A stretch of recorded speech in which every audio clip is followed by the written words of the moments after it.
Praise the Lord. परमेश्वर का धन्यवाद करते हैं कि आज ये शाम भी कि हम सब उसकी इबादत करने पाते हैं। आइए निकाले दें।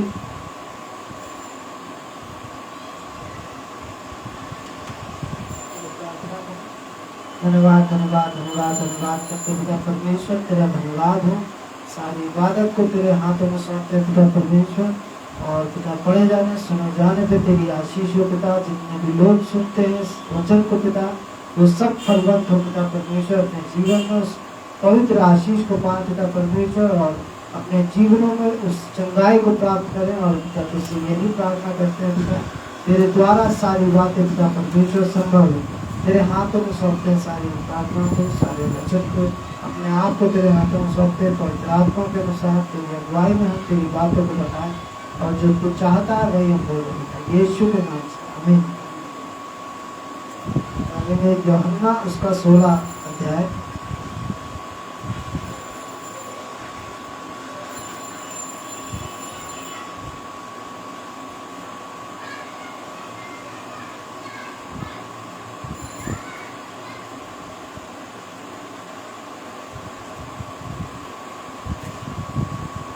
और पहले पद से पढ़ेंगे।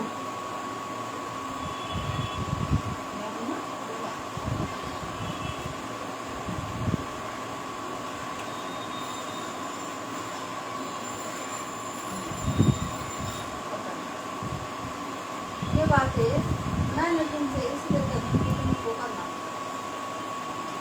मैं तुम्हें आराधनालय में से निकाल दूंगी।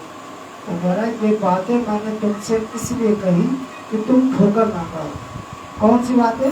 ये दो बातें कि तुम ठोकर ना खाओ। ठोकर का मतलब होता है कि जब तुम परमेश्वर की आज्ञाओं को मानने के बाद, उसके अनुसार चलने के बाद इस संसार में जाओ। क्योंकि संसार में जब हम निकलेंगे, जब लोगों से बात करेंगे, संसार का व्यक्ति वो जो मसीह की बातों को मानता नहीं, उसका आज्ञा का पालन नहीं करता। ये उनकी बात कर रहा, वो व्यक्ति को वो संसार के उससे मानता है। तो वो कह रहा है ये बातें मैंने तुमसे इसलिए कही कि तुम ठोकर ना खाओ। वो उसने एक एक बातों को खोल के बताया अपने चेलों को कि ऐसे लोग भी आएंगे तुम्हारे बीच में, शास्त्री फरीसी की तरह भी लोग आएंगे, तुम्हें बुराई भी सहनी पड़ेगी, तुम्हें क्रोध भी उनका सहना पड़ेगा, वो तुमसे लड़ाई भी करेंगे। बहुत से विरोध, क्योंकि बाइबल में कहा विरोध, तो विरोध का मतलब विरोध में लड़ाई भी होती है, झगड़े भी होते हैं। बहुत सी बातें वो तुमसे प्रश्न पूछेंगे कि मतलब कि ऐसे कठिन कठिन प्रश्न कि तुम्हें फंसाने के लिए, और ऐसी ऐसी चीजें करेंगे कि तुम्हें फंसाने के लिए। तो ये संसार का सरदार कौन है? शैतान। और हमारा सरदार कौन है? हमारा सरदार है मसीह। तो क्या कह रहा है, ये बातें मैंने तुमसे, और तो हमारा सरदार, हमारा राजा हमें एक इस तरह की बातों को बताया गया कि हम गलती ना करने पाए, कि ऐसी कोई चूके ना, कहीं से शैतान हमें कहीं अपनी बातों में फंसा न पाए। और यही काम शैतान ने अपने लोगों के साथ किया कि उनको, तो जब हम सुसमाचार सुनाने निकलते हैं तो बहुत से शैतान ने उनकी बुद्धियों को इस तरह से बंद कर दिया है कि वो कहते हैं कि बहुत सी बातें करते हैं। जैसे हम लोग पिछले दिनों सुसमाचार के लिए गए थे, तो कुछ लोग हमें मिले, जिसमें से एक औरत जो थी वो कह रही थी कि जब हमें मूर्तियों में कुछ नहीं मिला तो हमें इस पे क्या मिलेगा, जो हमें उन ईश्वरों में नहीं मिला तो वो उनको ईश्वर समझ रही थी जो कुछ नहीं है। तो हम ये बताना चाह रहे हैं उनकी बुद्धियों में किस तरह से शैतान ने अपनी में बनाने के लिए कैसा कर रखा है। तो हम ये ऐसे बहुत सी बातें हैं, ऐसी देखो छोटी सी बात बताई, ऐसी बहुत सी बातें हैं, लेकिन वो कह रहे हैं उसने भी अपने लोगों को चिता रखा है कि ध्यान रखना कि कहीं ऐसा ना हो। और हमारे यीशु मसीह ने हम लोग को अच्छी शिक्षा देने के लिए कि तुम्हें शैतान कभी भी धोखा ना देने पाए, या तुम्हें शैतान कभी भी ठोकर ना खिलाने पाए। तो मैं कह रहा है ये बातें मैंने तुमसे इसलिए कही कि तुम ठोकर ना खाओ। ठोकर का मतलब एक होता है कि किसी चीज से तुम्हें घात पहुंचना, जैसे कि, और तुम्हें बैक मारना। बैक मारने का मतलब होता है कि जैसे कोई बात तुम्हें समझ नहीं आ रही, तुम किसी से प्रश्न पूछ रहे हो, तुम्हारे अंदर एक ऐसा प्रश्न शैतान ने उपजा दिया कि तुम उससे पूछ रहे हो किसी बड़े से कि ऐसी सी बात है, ये बताइए मैं इस उलझन में हूँ, ये हमें कैसे सुलझेगी। तो उसने उस बात को कहा, लेकिन तुम्हें ठोकर लग गई क्योंकि तुम वो चीज़ों को कर नहीं पाए। जैसे एक व्यक्ति आया जो बहुत ही अच्छा लड़का था, कोई यीशु मसीह के सम्मुख आया और वो कहने लगा कि मैंने माता पिता का आदर भी किया, मैंने ये भी किया, मैंने हर आज्ञाओं को माना, अब मुझ में क्या कमी। कहने लगा इस अपना धन कंगालों को पूरा दे दे और मेरे पीछे हो ले। तो उसको इस बात से ठोकर लगी। उसमें लिखा नहीं है, लेकिन हम क्योंकि वो चला गया वहां से लौट के, मन में उसका उदास हुआ, तो इसका मतलब कि उसको उस बात को समझ नहीं पाया वो कि अरे यार बताओ मुझे धन छोड़ना पड़ेगा, ये तो मैं कर नहीं सकता। तो वो चला गया। अगर वो नहीं जाता, अगर वो ये कहता कि नहीं यीशु मसीह मैं पूरा कंगाल को अपना धन देता हूँ और मैं तेरे पीछे हो लेता हूँ, मैं सब कुछ अपना लोगों को बांट दूंगा, गरीब लोगों को, उसने ये नहीं कहा, उसने मुंह बंद करके चला गया। उसका मतलब उसको समझ नहीं आई होगा। तो वही वो कह रहा है कि बातें मैंने तुमसे इसलिए कही कि तुम ठोकर ना खाओ। तुम्हें पूरी तरीके से निश्चिंत कर दिया, तुम्हें वो असीम शांति, तुम्हें पाप से छुटकारा। अगर हम पाप में उलझे रहते तो हमारे अंदर एक ठोकर की बातें रहती कि यार आज भी हमसे गलतियां हो रही, लेकिन उसने क्या कह दिया कि तुम विश्वास के द्वारा घर में ठहराए जाओगे, विश्वास के द्वारा। उसका वचन ऐसा ऐसा वचन उसने हमें दे दिया कि हमें कहीं से भी ठोकर नहीं लग सकती, कि हमें कोई भी बोले कि तुम ऐसा, तो कोई ना कोई दुष्ट ना शैतान ना हम पे दाग लगा सकता है, ना हमें कोई ठोकर लग सकती है। तो कह रहा फिर तुम्हें आराधनालय में से निकाल देंगे। अब देखिए वो हमें क्या बता रहा है, वह तुम्हें आराधनालय में से निकाल देंगे। फौरन वो समय आता है कि जो कोई तुम्हें मार डालेगा वो समझेगा कि मैं परमेश्वर की सेवा करता हूँ। उनको ऐसी सोच होगी कि अरे हम तो ईश्वर को प्रसन्न करने के लिए मार रहे हैं, क्योंकि बहुत से ऐसे धर्म है वो कहते हैं कि एक व्यक्ति को मारना जरूरी है, जिहाद। तो मुसलमान लोग हैं, बहुत से ऐसे धर्म है, लेकिन वो क्या कह रहा है कि कुछ लोग ऐसे होते हैं जिनकी सोच वो धर्म से नहीं होती है, उनकी सोच ही ऐसी होती है कि मैं मेरा ईश्वर जो है वो चाहता है कि ऐसे ऐसे बनो। तो क्या कह रहा है, मैं तुम्हें आराधनालय में से निकाल देंगे, वरन वो समय आता है कि जो कोई तुम्हें मार डालेगा वो समझेगा कि मैं परमेश्वर की सेवा करता हूँ। तो मार डालने का मकसद तब होता है जब कोई गलती करता है, जब किसी ने कोई ऐसा पाप या ऐसा कोई अपराध करा हो कि उसे मार डाला जाए। उनकी दृष्टि में वो अपराध क्या है, प्रभु की बातों को बताना ही उनकी दृष्टि में अपराध है। उनको ऐसा लगता है, उनके शैतान ने ऐसा समझा रखा है कि ये व्यक्ति शैतान का काम कर रहा है, लेकिन उनको ऐसा नहीं समझ आ रहा है कि ये मसीह के साथ है। उनकी बुद्धि को ऐसा फिर रखा है। क्या कह रहा है, 3 पढ़ेंगे, ऐसा वह इसलिए करेंगे कि उन्होंने ना पिता को जाना, पिता का मतलब परमेश्वर को ना जाना, और ना मुझे जानते हैं। अगर मुझे जानते तो उस पिता को जानते, और उस पिता को अगर अच्छे से जानते तो मुझे भी जानते, तो मुझे भी एक्सेप्ट करते। लेकिन उन्होंने किसी को एक्सेप्ट नहीं करा, ना परमेश्वर की बातों को माना। अब कहें उनकी परमेश्वर की बातें क्या, उस व्यवस्था को नहीं माना। माता पिता का आदर वो कर नहीं पाए, अपने जीवन में व्यभिचार को वो छोड़ नहीं पाए, चोरी वो करते हैं। जब वो संसारिक हैं, जब पिता की आज्ञा वो नहीं मान पाए, पिता की चीजों को जो व्यवस्था पिता ने दी थी, संसार पे लागू की थी, उसको नहीं मान पाए, तो उस पुत्र की बातों को क्या मानेंगे।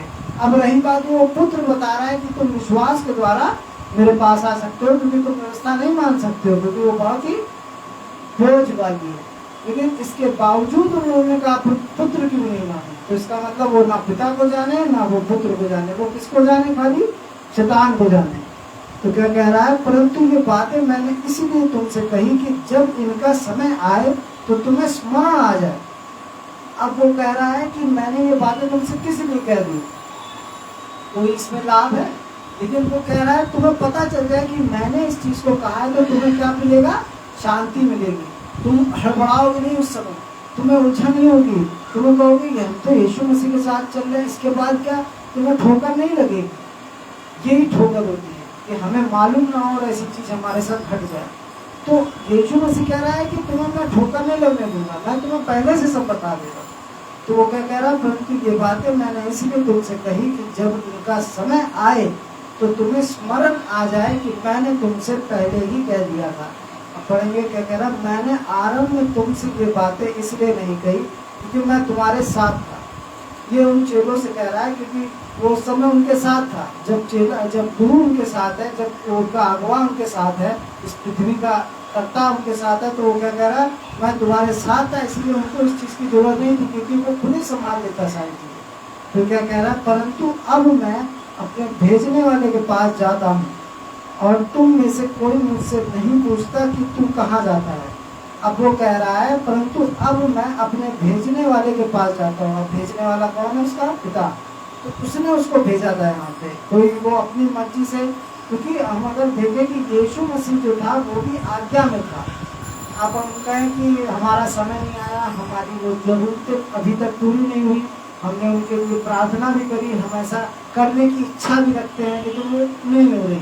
लेकिन वो क्या कह रहा है कि परंतु अब मैं भेजने वाले के पास जाता हूँ, क्योंकि वो क्या कह रहा है, वो भेजने वाले की ओर से आया था, तो वो भेजने वाले की ओर से जाता है। तो मेरा कहने का मतलब है कि परमेश्वर की इच्छा का उसने इंतजार किया कि वो जब मुझे भेजेगा तो मैं जाऊंगा, जब वो मुझे बुलाएगा तो मैं उसके पास जाऊंगा। तो उसने कहा मेरी नहीं वरन उसकी इच्छा, पिता की इच्छा पूरी हो। तो उसने उसकी इच्छा ये नहीं थी कि मैं अपनी चलाऊं। वो एक बाइबल में लिखा है कि वो एक अधिकारी बन गया बाद, क्योंकि उसने परमेश्वर के अधीन रहा, आज्ञा पालन के अधीन रहा। उसने ये नहीं कहा कि मैं पिता से पहले मैं भागूंगा, क्योंकि पिता ने तो मुझे दिया ही। मैं उसने पिता की बात को मानना सीखा। जब वो पिता की बात को माना, आज्ञा पालन उसके जीवन में आया, तब उसको एक बड़ा अधिकार परमेश्वर ने दिया। क्या कह रहा है, और तुम में से कोई मुझसे नहीं पूछता तू कहाँ जाता है।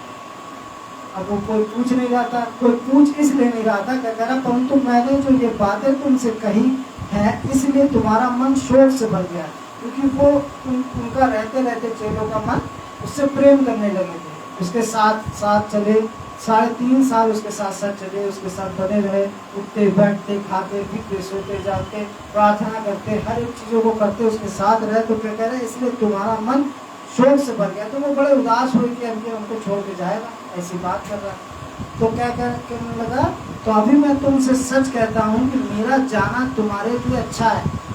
वो ये नहीं कह रहा है कि मैं अगर चला जाऊंगा तो तुम अकेले हो जाओगे।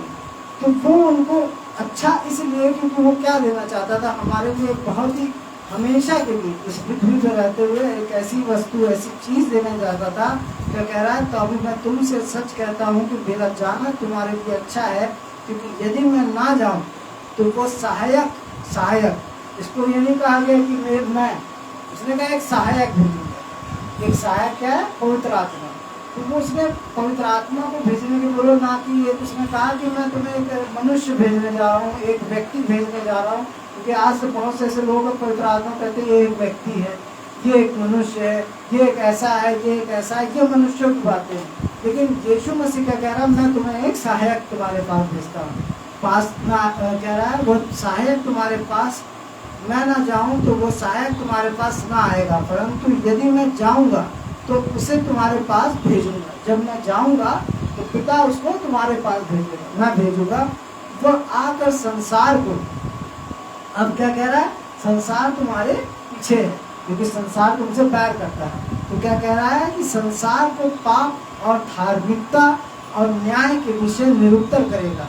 निरुत्तर मतलब होता है कायल, मतलब तुम्हें ऐसा करेगा कि तुम कायल उसको कर देगा संसार को, मतलब कि वो कुछ कर ही नहीं सकते क्योंकि वो पाप के विषय, क्योंकि उनको निरुत्तर कर देगा, कोई उनके पास जवाब नहीं। जैसे बहुत से लोग जूझे हुए इस समय कि जो पवित्र आत्मा नहीं पाया, वो सोच रहे हैं कि ऐसी क्या मैंने गलती कर दी, मेरे जीवन में ऐसी तकलीफ आ गई, ऐसा क्या हमने कर दिया, क्या संसार में यही दुख है, क्या ये बीमारी है, ये तकलीफ है, ये कैसे मैं इनसे उलझूँ। क्योंकि संसार में बहुत सी चीज़ें हैं, कैसे कैसे लोग हैं जो प्यार करते हैं एक दूसरे से, जो लाभ के पर्पज से एक दूसरे से बात करते हैं। तो वो क्या कह रहा है, वो आकर संसार को पाप और धार्मिकता और न्याय के विषय में निरुत्तर करेगा, क्योंकि वो जो पवित्र आत्मा है वो हमारा न्याय, जैसे एक व्यक्ति, अब मैं उदाहरण ये देता हूँ कि एक व्यक्ति उसके साथ परमानेंट है, एक व्यक्ति क्या कह रहा है कि एक गवाह नहीं 2 या 3 गवाह हों तब विश्वास किया जाए, ये व्यवस्था कहती थी। लेकिन अब यीशु मसीह के आने पर नए नियम में लिखा है कि जब पवित्र आत्मा आया तो एक तो तुम, एक मांस लहू और दूसरा पवित्र आत्मा। तो पवित्र आत्मा जो हमारा होता है वो हमारा सहायक है और वो हमारे शरीर की एक छोटी से छोटी बात को जानता है, हमारा उदास रहना, हमारा गुस्सा रहना, हमारा किसी बात को लेके कुड़कुड़ाना, या हमारा बहुत सी पापों में उलझे रहना, या बहुत सी बातों को, जिन बातों से हम नहीं समझ पाते वो भी वो जानता है। तो पवित्र आत्मा जितने अच्छे से हमारे शरीर के विषय में जानता है उतना अच्छे से शायद ही कोई आदमी औरत एक दूसरे के बारे में न जानता। तो जब पवित्र आत्मा, जब हमारा शरीर ये खत्म होगा, इस मृत्यु में मिलेगा, जब वो आत्मा स्वर्ग जाएगा तो जो न्याय होगा, ये पवित्र आत्मा उन बातों को पिता को बताएगा कि इसके साथ ऐसा ऐसा हुआ, इसके साथ इसने ये सब चीजें देखी, इसने ये सब दुख देखे, इसने ये सब चीजों का सामना करा, इसने सुसमाचार भी दिया, इसने आपका कार्य भी किया। क्या कह रहा है? वो गवाही देगा। तो क्या कह रहा है, देखिए पढ़ेंगे। वह आकर संसार को पाप और धार्मिकता और न्याय के विषय में निरुत्तर करेगा।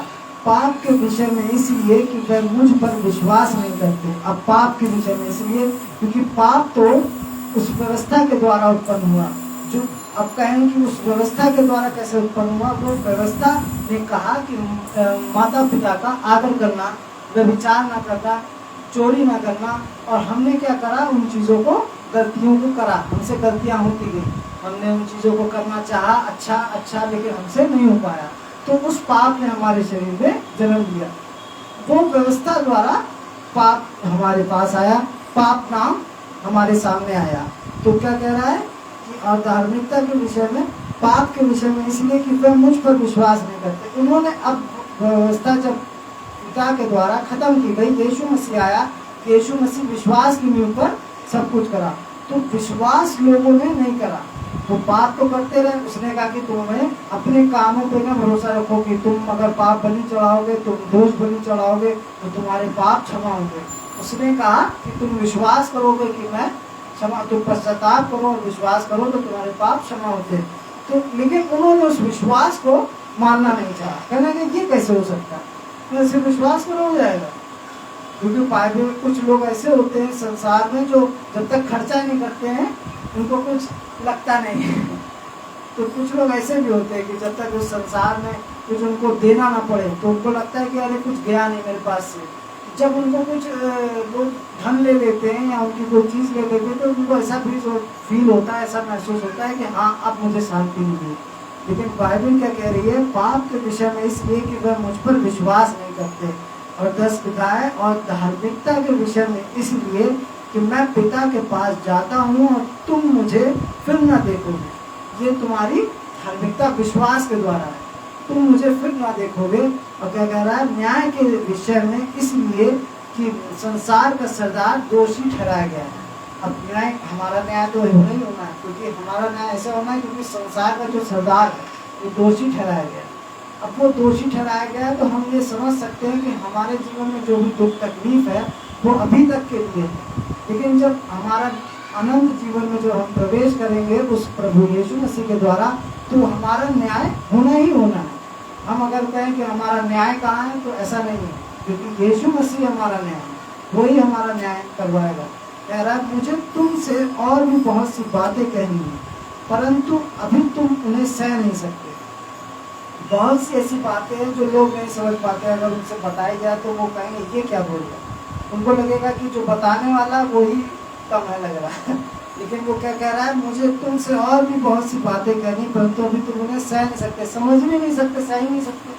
तो क्या कह रहा है, परंतु जब वो अर्थात सत्य का आत्मा आएगा, वही अब इसको दूसरा कह दिया गया सत्य का आत्मा। तो यीशु मसीह क्या कह रहा है, अब वो आएगा अर्थात सत्य का आत्मा। एक का सहायक का आत्मा, फिर का अर्थात सत्य का आत्मा। ये उसके अंदर सच्चाई होगी, वो तुमसे छल नहीं रखेगा, वो तुम्हें धोखा देने को नहीं सोचेगा, वो तुम्हारे लाभ के लिए नहीं करेगा हर चीज, वो तुम्हारे साथ 24 घंटे बना रहेगा। वो सत्य का आत्मा है और तुम्हारी सहायता, सहायक का मतलब सहायता करने वाला, तुम्हारे उठने बैठने चलने फिरने बोलने बतियाने संसार में जाने आने सब में वो तुम्हारी सहायता करेगा और तुम्हें वो सत्य बातें बताएगा, ना कि वो झूठ बातें बताएगा। और क्या कह रहा है, तो तुम्हें सब सत्य का मार्ग बताएगा, क्योंकि वो अपनी ओर से ना कहेगा, ये नहीं कहेगा कि वो अपनी ओर से कह रहा है कि मैं तुमसे कह रहा हूँ ऐसा करो।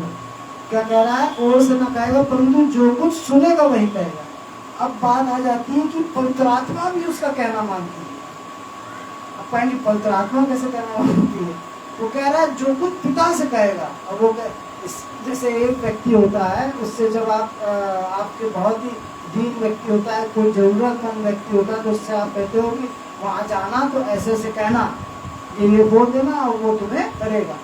तो वो व्यक्ति जब उस चीज़ को आज्ञा का पालन करके वही कहीं भी बात को आपकी ले जाके बोलता है तो बड़ा अच्छा उस व्यक्ति को महसूस होता है जिसने उसको कहा और उसको बड़ा अच्छा महसूस होता है कि इसने मेरी बात को माना।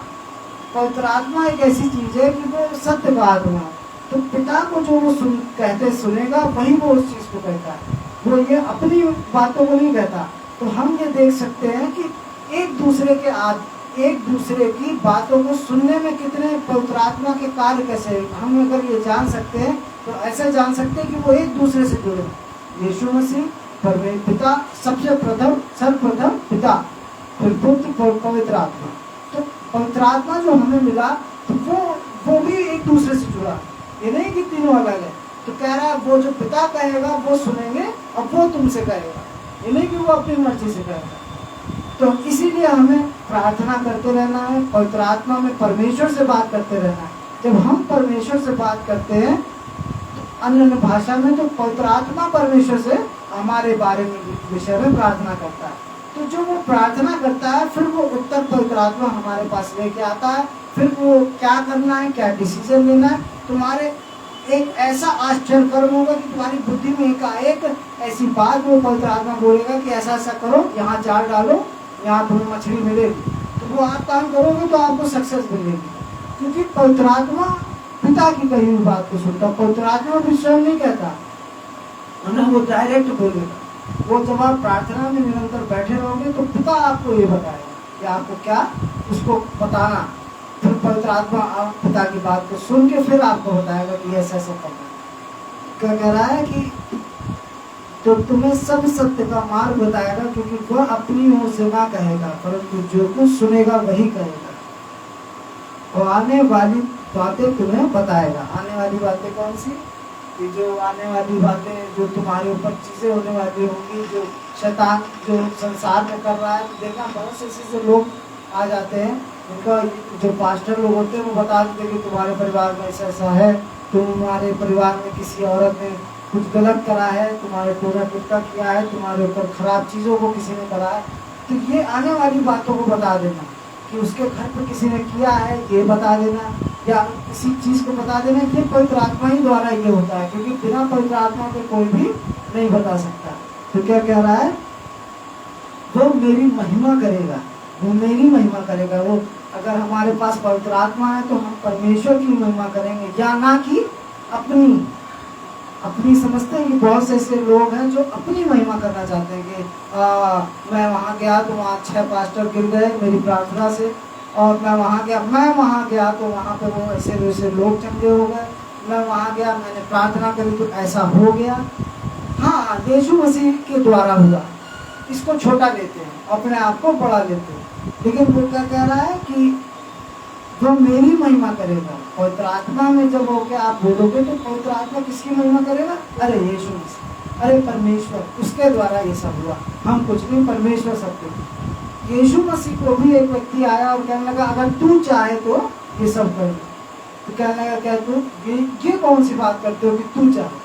तो वो एक दूसरे से जुड़े हैं। और जब एक व्यक्ति एक दूसरे का कहना मानता है तो उसके अंदर घमंड आना है ही नहीं, क्योंकि वो कह रहा मैं भी किसी के अधीन हूँ, फिर वो दूसरा कह रहा मैं भी किसी के अधीन हूँ। जब एक व्यक्ति एक दूसरे के अधीन है तो वहाँ घमंड आना रहा नहीं कि मैं भी कुछ हूँ, क्योंकि वो उन्होंने उससे सुना, उन्होंने उससे सुना, उन्होंने उससे कहा। तो इसका मतलब एक दूसरे से सब जुड़े। कोई भी अपनी नहीं कहता, जो पिता कहता है वही वो पवित्र आत्मा बोलता है, और जो पिता कहता है, ना कि वो अपने मन से बोलता है। क्या कह रहा है? जो कुछ पिता की है, पिता का है, वो सब मेरा है। इसलिए मैंने कहा कि वो मेरी बातों में से लेकर तुम्हें बताएगा, मेरी बातों में से लेकर तुम्हें बताएगा, क्योंकि जो पिता का है, जो कुछ पिता का है, वो सब मेरा है। अगर हम परमेश्वर के निकट आ गए हैं और हमने मसीहत का जीवन बिता रहे हैं तो जो कुछ पिता का है वो मेरा। अब वो मेरा पिता का क्या है?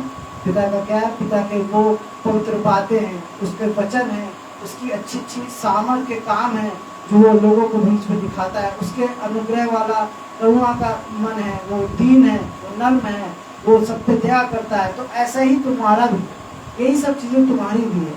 तो क्या कह रहा है? जो कुछ पिता का है वो सब मेरा है।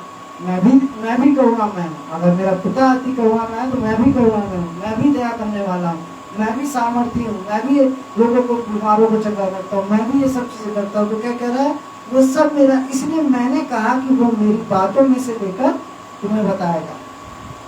दुख सुख, फिर क्या कह रहा, थोड़ी देर में तुम मुझे ना देखोगे और फिर थोड़ी देर में मुझे देखोगे। क्या कह रहा, तब उसके कुछ चेलों ने आपस में कहा, ये क्या है जो वो हमसे कहता है, थोड़ी देर में तुम मुझे ना देखोगे और फिर थोड़ी देर में मुझे देखोगे, और ये इसलिए कि मैं पिता के पास जाता हूँ। तब उन्होंने कहा, यहाँ ये थोड़ी देर जो वो कहता है क्या बात है, हम नहीं जानते कि वो क्या कहता है। यीशु ने ये जानकर कि वो मुझे से पूछना चाहते हैं, उनसे कहा, क्या तुम आपस में मेरी इस बात के विषय में पूछताछ करते हो? थोड़ी देर में तुम मुझसे ना मेरे देखोगे और फिर थोड़ी देर में मुझे देखोगे।